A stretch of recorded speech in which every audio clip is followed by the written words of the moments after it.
ke-8 ayat 31 sampai dengan ayatnya yang ke-38.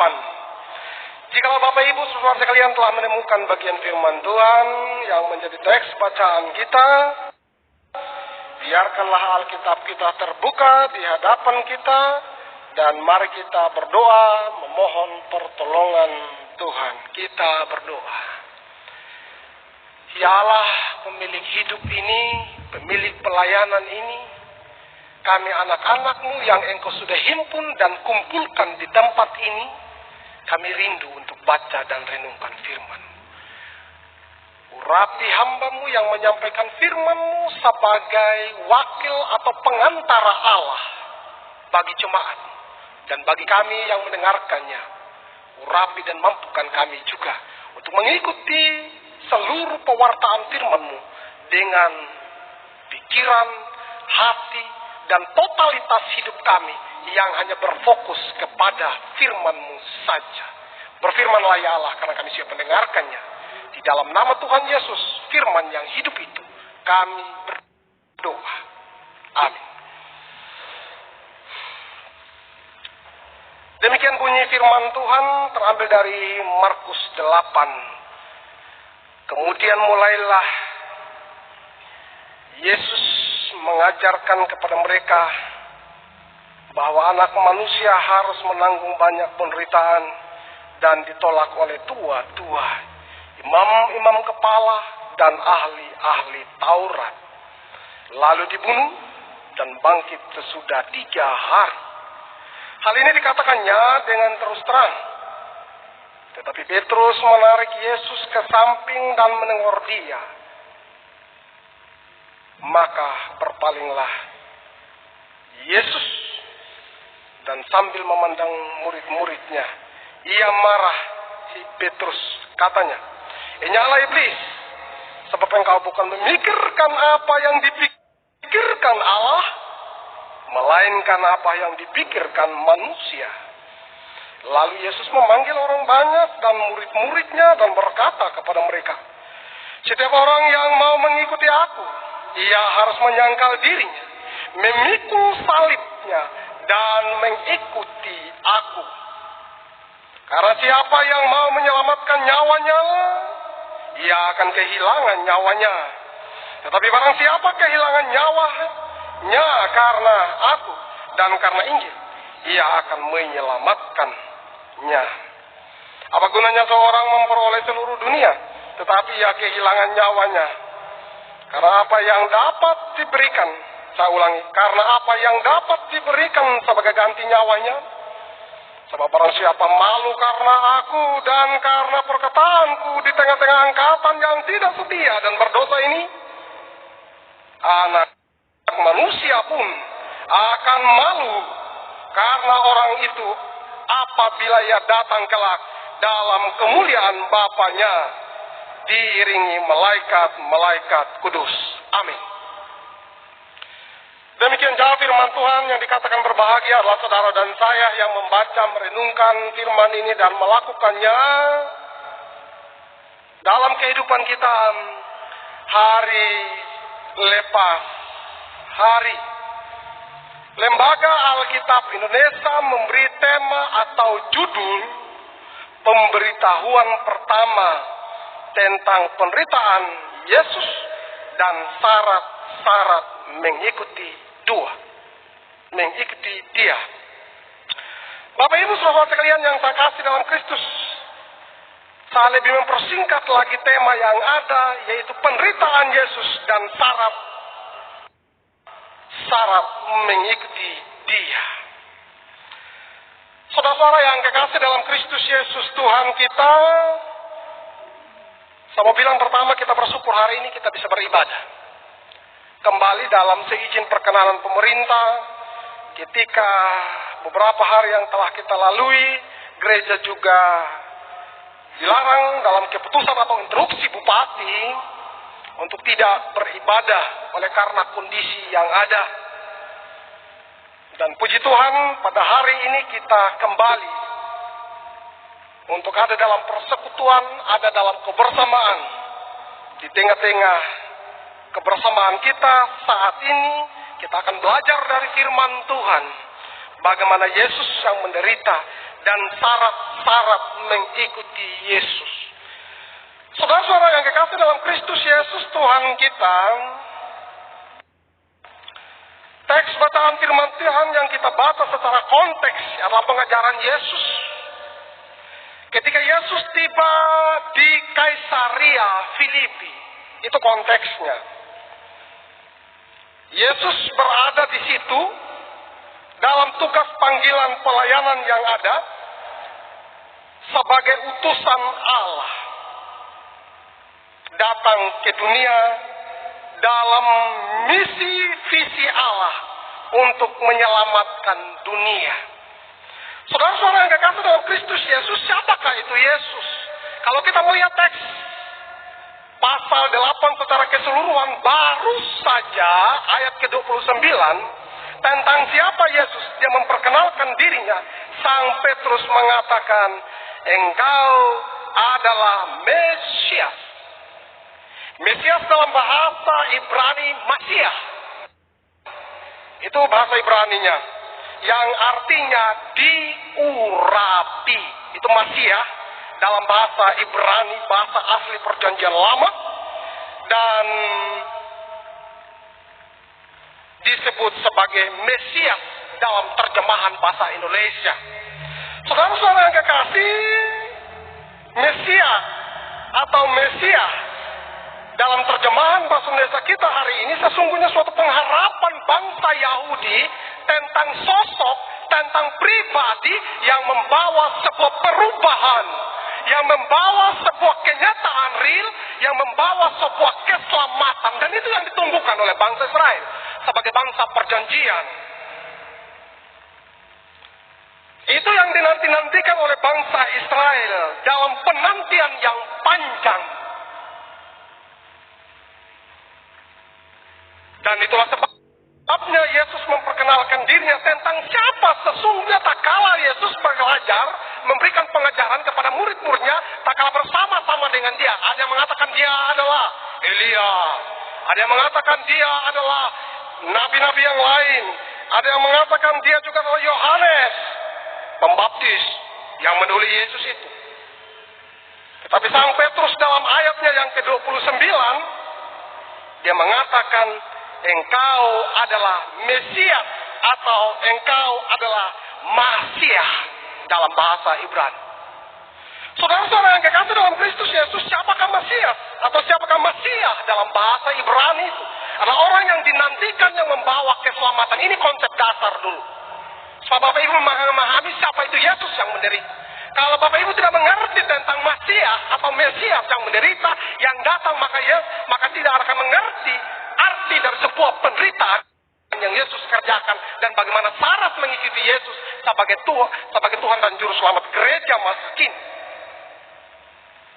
Saudara-saudara yang saya kasih dalam Kristus Yesus, ketika ada dalam suatu penantian itu, dan Yesus mengatakan kepada Petrus secara khusus, murid yang lain dari ke-12 murid itu dalam hal ini vokalnya, beraninya, tampil terdepannya, dia katakan begini, lalu Yesus melarang mereka ayat 30, supaya jangan memberitakan hal itu kepada siapapun dia.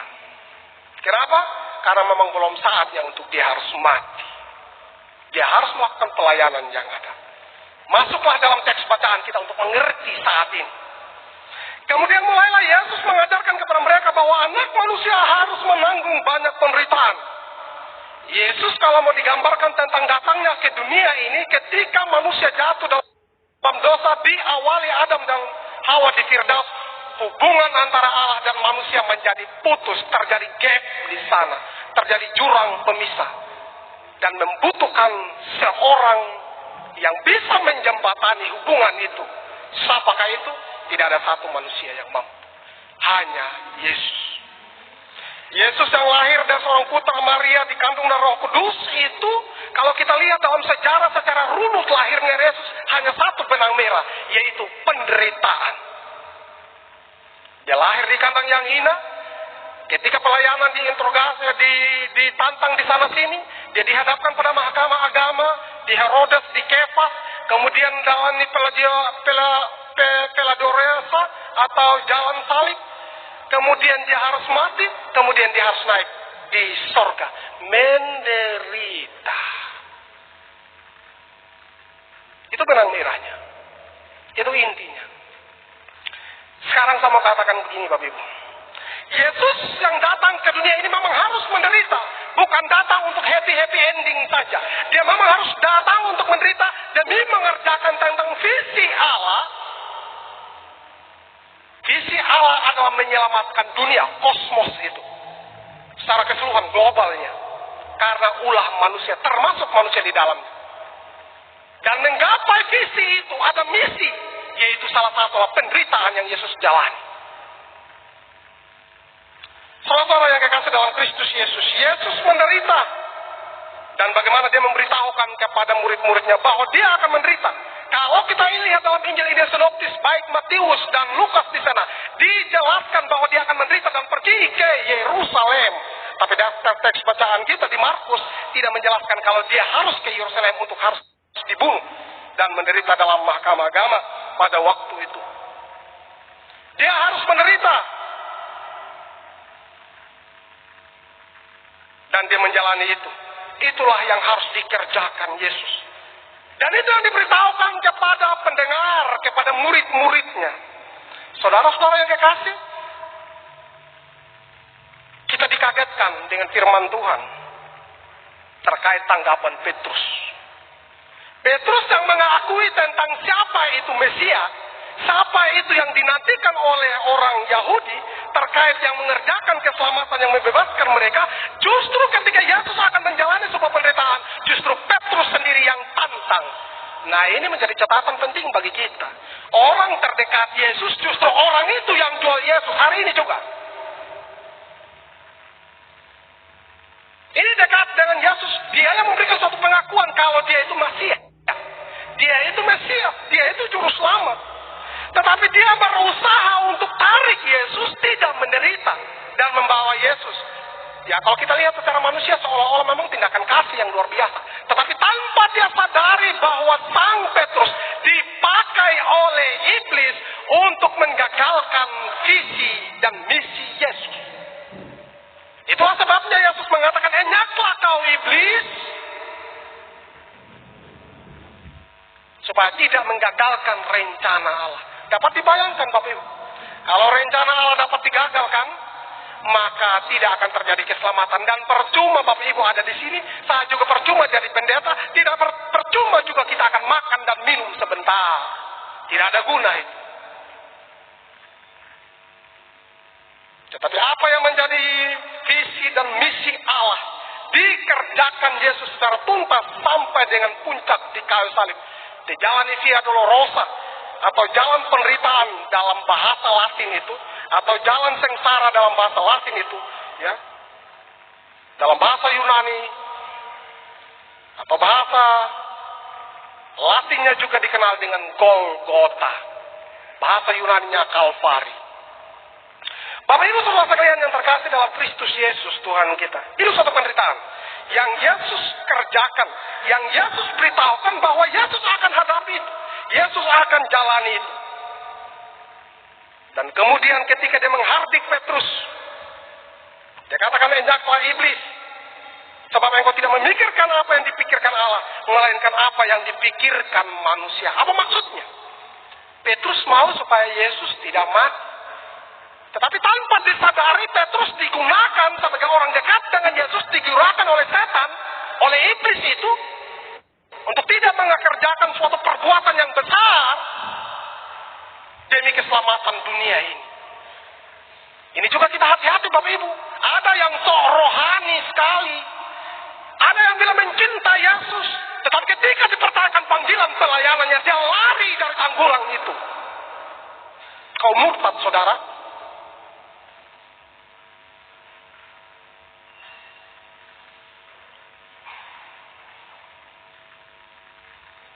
Ada banyak orang, ada kesempatan hidup yang Allah berikan. Hidup adalah anugerah. Tetapi ketika ada potensi yang Tuhan berikan, Tuhan percayakan panggilan pelayanan, engkau lari dari panggilan itu. Awas saudara, sekali lagi saya ingatkan. Sebagai hamba Tuhan, hati-hati mengkhianati sebuah panggilan yang ada.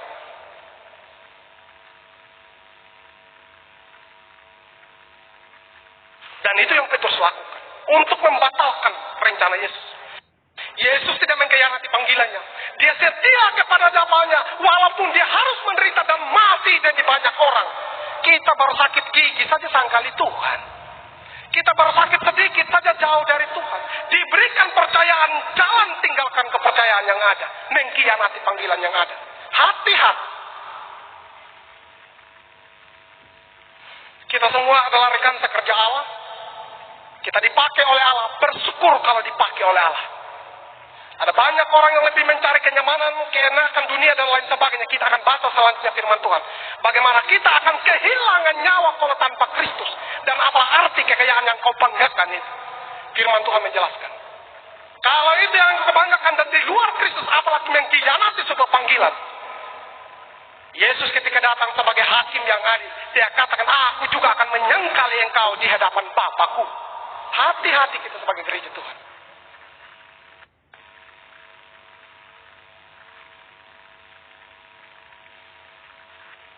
Bapak Mama saudara sekalian yang terkasih dalam Kristus.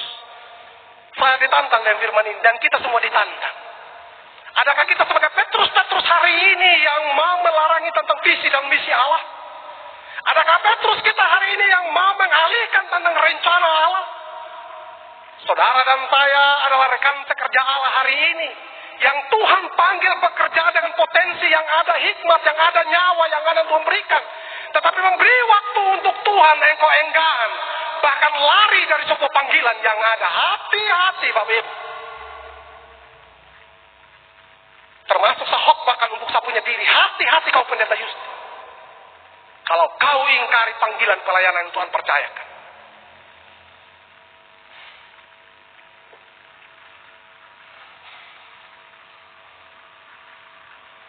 Saudara-saudara yang kekasih. Menjadi orang Kristen tidak gampang. Butuh komitmen. Butuh keseriusan. Butuh dalam hal ini mau pikul salib. Itulah dalam ayat 34 ke bawah. Tuhan menjelaskan. Lalu Yesus memanggil orang banyak dan murid-muridnya dan berkata kepada mereka. Setiap orang yang mau mengikuti aku harus menyangkal diri, memikul salib dan mengikuti aku. Menyangkal diri dari apanya? Dari egomu, dari sombongmu, dari ketamakanmu, dari rakusmu. Dari menghalalkan segala caramu, dari engkau menganggap paling the best. Hilangkan itu, jauhkan itu. Kalau kau tahu bahwa ini adalah panggilan Tuhan. Itu maksudnya.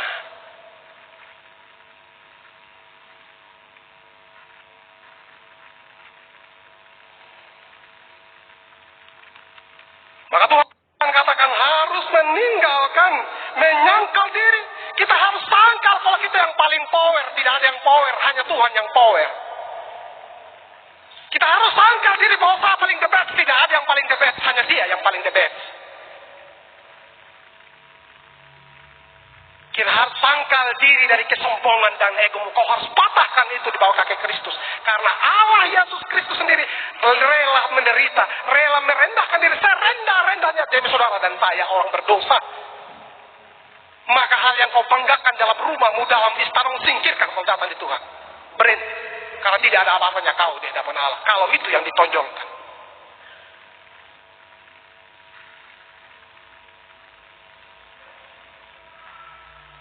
Bagaimana yang saya kasih dalam Kristus menyangkal diri seperti itu. Pikul salib, berarti Yesus sudah kerjakan salib yang berat. Adakah Yesus buang salib? Yesus kerjakan secara tuntas. Dan pada akhirnya dia katakan sudah selesai. Apakah ketika Yesus tanyakan yang percayakan tugas kepada Anda. Ketika menderita jalan berat. Apakah Anda katakan juga sudah selesai? Beranikah Anda mengatakan sudah selesai?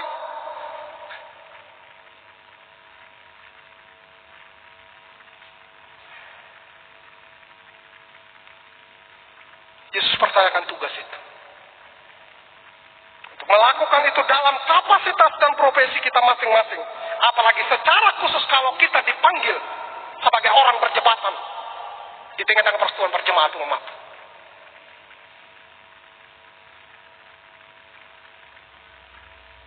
Bagaimana yang saya kasih dalam Kristus Yesus, Tuhan katakan, menyangkal diri, pikul salib dan ikut Dia.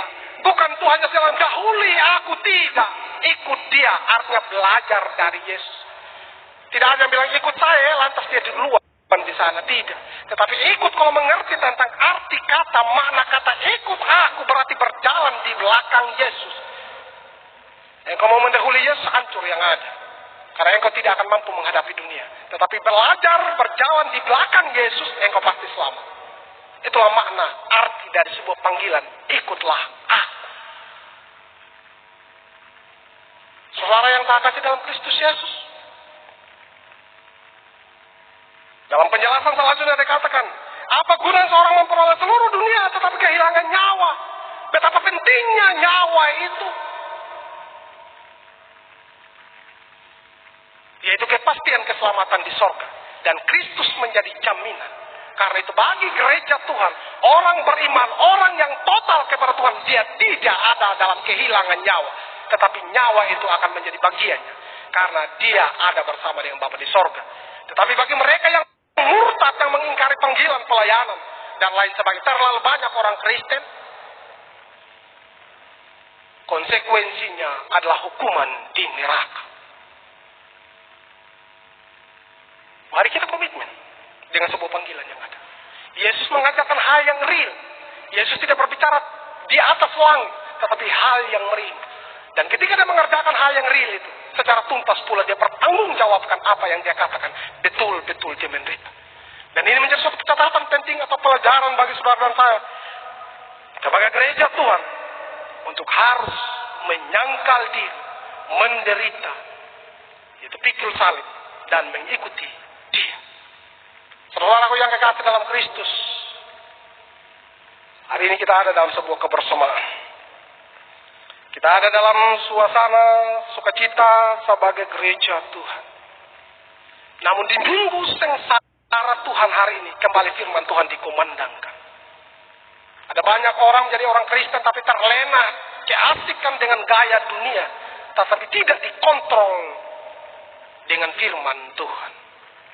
Disinilah Tuhan mau patahkan saudara dan saya. Untuk jangan menjadi orang Kristen yang abal-abal. Menjadi orang Kristen yang hanya KTP, tetapi iman yang dapat diaplikasikan dalam sebuah panggilan pelayanan yang real, yang nyata. Itulah sebuah komitmen. Itulah sebuah panggilan yang Allah nyatakan. Sehingga ada 28 dia katakan, sebab barang siapa malu karena aku, karena perkataanku di tengah-tengah angkatan yang tidak setia dan berdosa ini, anak manusia pun akan malu kepada orang itu. Apabila ia datang kelak dalam kemuliaan Bapanya yang diiringi oleh malaikat kudus. Percuma Bapak Ibu, kita jadi orang Kristen kalau sampai Tuhan sangkali. Karena itu jangan kita malu. Jangan kita jemu-jemu. Selagi ada waktu, layani Tuhan dalam kapasitas dan profesi kita. Selagi kita sehat. Karena tidak mungkin orang yang sakit ada di situ dilakukan pelayanan. Tetapi kita syukuri dengan segala potensi yang ada. Ada hikmat Tuhan berikan. Ada kekuatan Tuhan berikan. Ada kesempatan yang Tuhan berikan. Tetapi kita melayani Tuhan pakai kredit segala. Bukan kredit di bank saja. Kredit juga kita orang Kristen layani Tuhan. Kapan sama ya cicil dulu lah pelayanan yang ada. Itu kalau masih kredit. Tapi kalau kita mau berpaling sama sekali murtad kepada Tuhan, ya sudah dapat dipastikan akan menjadi gereja Tuhan yang kehilangan nyawa. Mengingkari sebuah panggilan yang Tuhan percayakan. Bagaimana yang saya kasih dalam Kristus Yesus?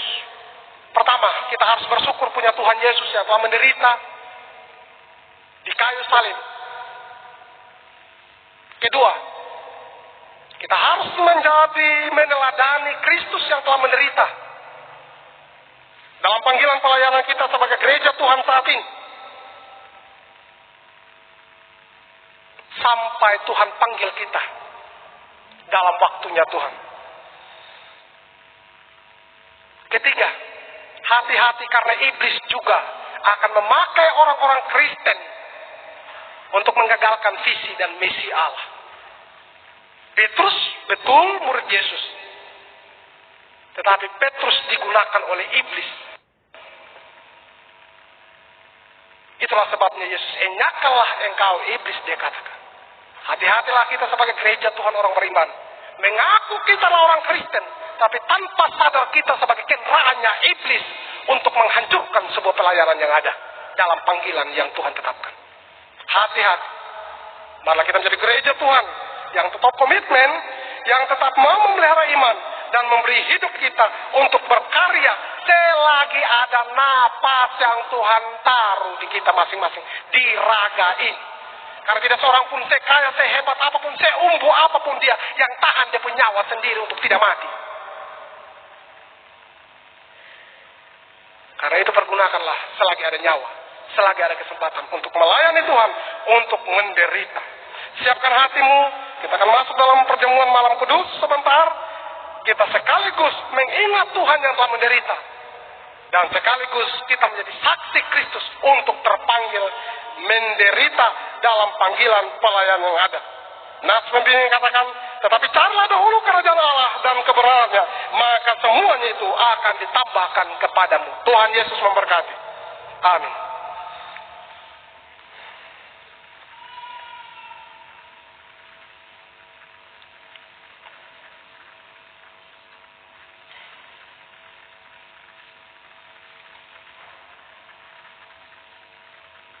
Kita puji Tuhan dari Kidung Jemaat 375 kita nyanyikan 2 kali.